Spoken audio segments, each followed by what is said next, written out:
Huh?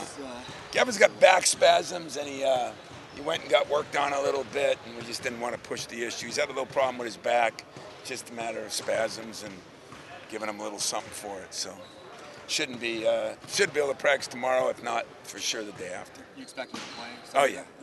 This late in the season, to see that intensity in a defensive drill, you had to be thrilled. I mean, you were thrilled. Well, you know what? We had a good practice day until the very end, and that's the thing. We're trying to get to finish the job, play all 40 minutes, learn from football, what they went through, play the whole time. If that means a 2-hour practice, give me all 2 hours. We gave me about an hour and 50 today, But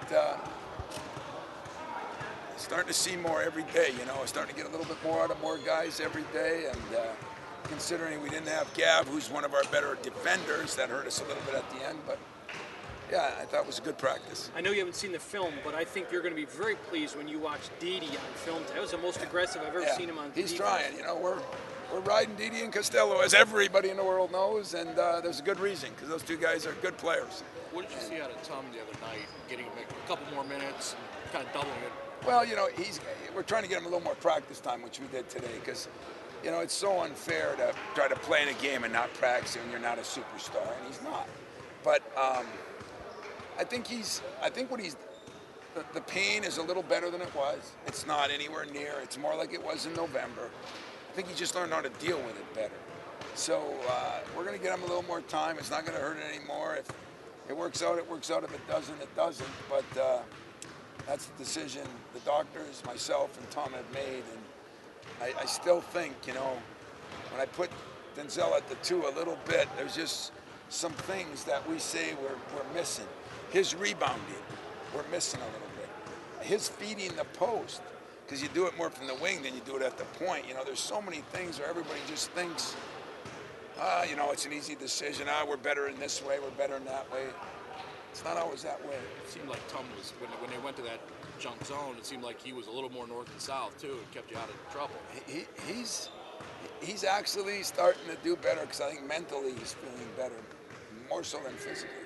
Coach, how is a game like against Penn State a challenge in its own, just because it's a team you're supposed to beat, and you haven't really had many of those games? No, we haven't had a lot of those games, but I think the thing about Penn State that we realized, first of all, I've always thought they were very well coached. Second of all, they've just beaten Indiana and Iowa. And so that's enough to tell me that gets your attention quickly, and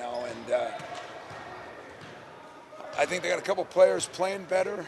Shep, the guard, is very good, and Taylor's been on a hot streak. He's shooting more threes. He was 5 for 9 against Indiana or Iowa, one of the two, and so we're just not one of those Kentucky teams that are just overly talented to go out and not play the way we need to play, and we still trying to work Marv in. We still got some issues that we're trying to work, so I don't know how we'll play, but we're not be taking anybody for granted.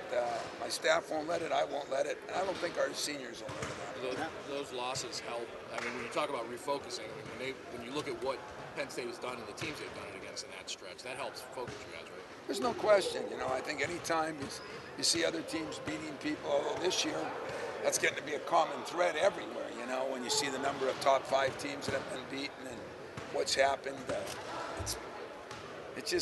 That's why it's keeping guys focused, and that's why I'm going to stay hard on that, because I think that's the key to our success, and it's going to be game in, game out right now. Is winning the Big Ten still something that you're thinking about, or are you more focused on March even after Iowa lost? I'm not, and I'll tell you why I'm not, because we can only control what we can control, and if we control ours and win our games and somebody else doesn't screw up, we can't win it.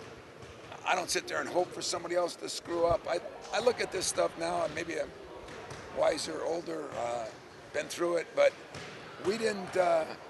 We had our chances, and we didn't do our job. Now, there's a lot of teams that win championships by getting a second reprieve. If that happens, God bless us. We would have won a lot of games, and maybe because of injuries early or different things, we weren't quite as sharp, but I don't sit there like last night and get done and say, oh, let's see now, if they win. If there was one team, it'd be different, but there's 3 teams that got to kind of screw up. And so I'm more about let's take care of us, And if we get lucky and something happens, so be it. You guys are #1 in the country now in three-point percentage. Did you think this team could be this good at three-point shooting? No. It's like asking me if I thought Draymond could be this good, you know? No, I didn't. I really didn't. And great tribute to them. I think we're getting more out of Aaron Harris now, and I think he's got high ceiling right now because he's starting to feel comfortable, confidence. He's starting to work his tail off. He's starting to shoot better. Brent has been unconscious, and so is Zell, to be honest with you. And if we get McQuaid a little bit more, we got a lot of weapons there if we get that done. So I was surprised. Speaking of Bryn Forbes, shooting the way he is, how much can this open up the inside game to allow for your big guys to be more effective? Well, it can, and that's what we tried to do tonight. Now our inside guys got to respond. Tonight was, they didn't respond as well as they need to. So there's always there's a reason you do what you do, and right now I think that is going to be our point of emphasis here in the next week. Our bigs got to not only get open more, got to work harder to get open, but then got to score when they get open or get fouled. That's probably one of the still negatives of this team. We're not getting to the free throw line enough. What's your overall opinion on how Marvin has been doing in the last couple of games? I mean, not bad, not bad. I thought last game was his best game as far as doing the things he needed to do. He brought some energy, did some things. Today's practice, he had moments when he was really good. He still drifts in and out a little bit, so he's making some progress, though. He was out a long time, 8 or 9 weeks because of the injury, 8 or 9 weeks because of the coach, whatever, I don't know. But I think he's coming, and what I like about him is he's receptive to hearing and understanding it. After the Purdue game, Matt Painter said that Denzel's going to get what he gets. He's the best player in the country. So to stop Michigan State, you have to stop Forbes. Do you agree with that? Well, yeah, that's a good question. What I thought in that game, and you were there, I think, Yep. Forbes had some shots. He missed some shots.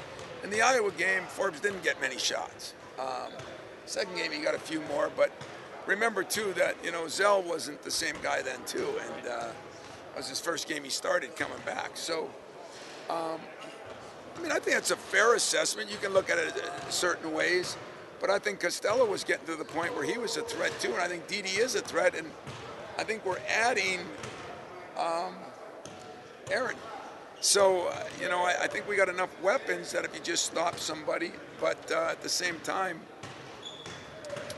I don't think you can just stop Forbes either, because I think we can run enough stuff for him and do enough stuff for him that it's going to be hard to do. After the